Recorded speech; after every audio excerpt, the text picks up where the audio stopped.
Thank you guys so much for watching my Lewiston lobster painting video yesterday. For those of you that are new here, I am Julia. I am an artist and a mother and a nurse and a lot of other things. I homeschool my kids, but I am here to show you my painting process. So today, from the comments section and people's requests, I am painting a plate of clams that someone is about to eat. So I am excited to show this to you. There's a lot of detail in shells. There's a lot of different textures. There's a lot of different colors and things going on.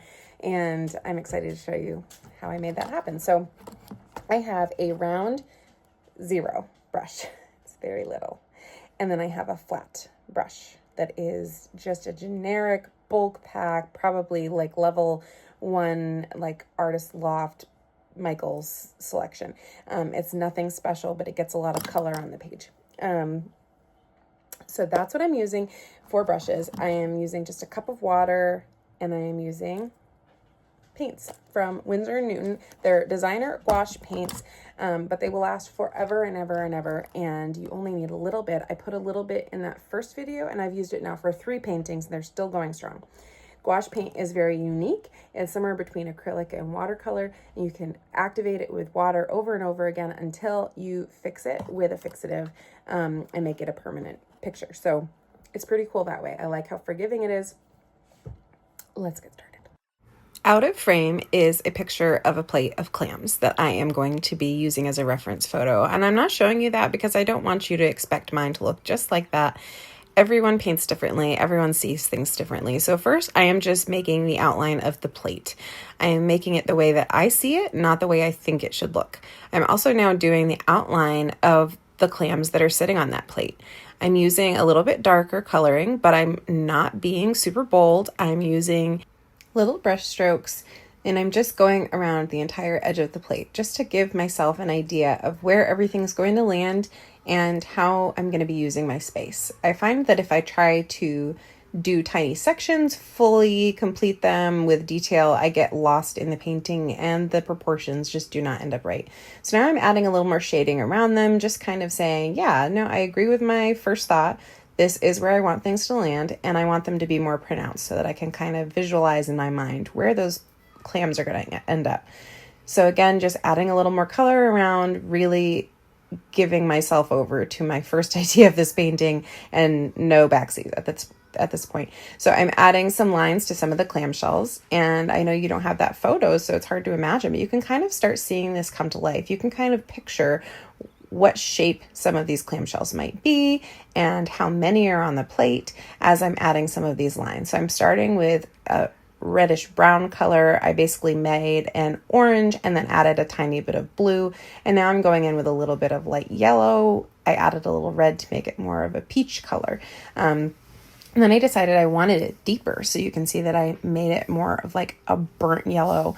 And I am now adding some shading to some of these shells just to, again, give my mind some confidence in this painting process, making sure that I understand what I'm looking at and that I don't lose track of where I'm at in this painting. Furthering the detail, adding some more red hues, some blue hues, and just making sure that the depth of these shells is present. There are some that are open. There are some that are just shown from one side. There are some that have irregular borders. And I'm trying to make that apparent so I can remember which is which and which ones I've worked on, which need to still be done. Those chunks of blue that you see, a lot of those are plate visible underneath those clams.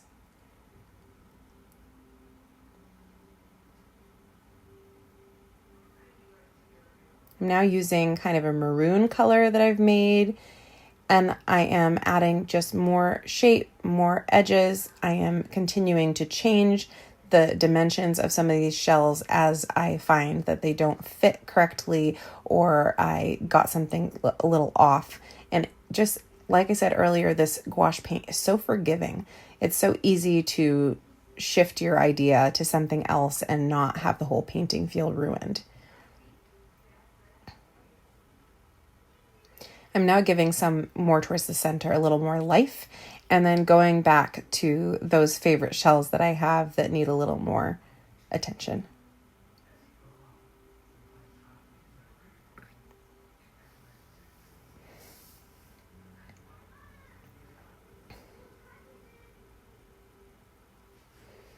Like I said, there's lots and lots of detail, and so it takes a long time. Keep in mind that this is about 10 times sped up on every clip. So I am not painting this fast. There is absolutely no way. And there are also moments that I've cut out where I just sat and looked at this page and wasn't really sure how to proceed, but knew that I wanted to keep working on it and that I liked the vision.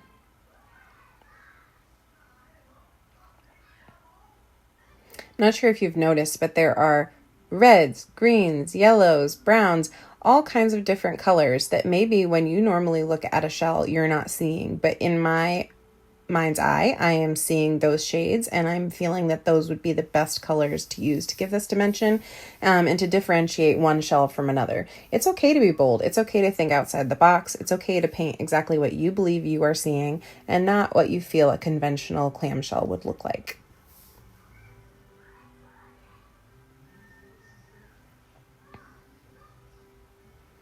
Using a very small brush like this makes things take a lot longer. But in this painting, I really was wanting to go very slowly and make sure that I was taking my time on each shell and making them really stand out. And now I'm starting to get bolder with my colors. I'm using a more concentrated pigment, which just means less water, to my gouache paint. And I am adding that to the outlines. I'm adding that to the strong lines that I see. I'm adding that to differentiate the outside and the inside of the shell, where one shell meets another, that kind of thing. And so I'm basically going over the whole painting and just adding that aspect. So right here, I've noticed a shell that has almost no detail, and I'm starting there and I'm adding some detail to make it more of a complete look for this painting. Sometimes I completely neglect a section of the painting and I don't realize until pretty far in the process. So now I'm just adding more of those greens, those blues, those browns, those maroon colors, purple. I'm really just going with my gut and trying to make sure that the dimension is there for these shells. You see me adding some darker, more bold colors here.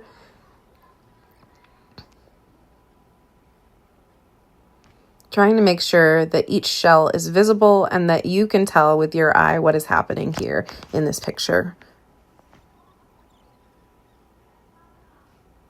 It's really hard to know when you're done a painting, but I just always try to trust my gut and go with the process until it tells me I'm finished, or I'll set a time limit and tell myself, okay, for this commission, I need to stop at this time. But if it's a piece for myself, I can really go as long as I want to.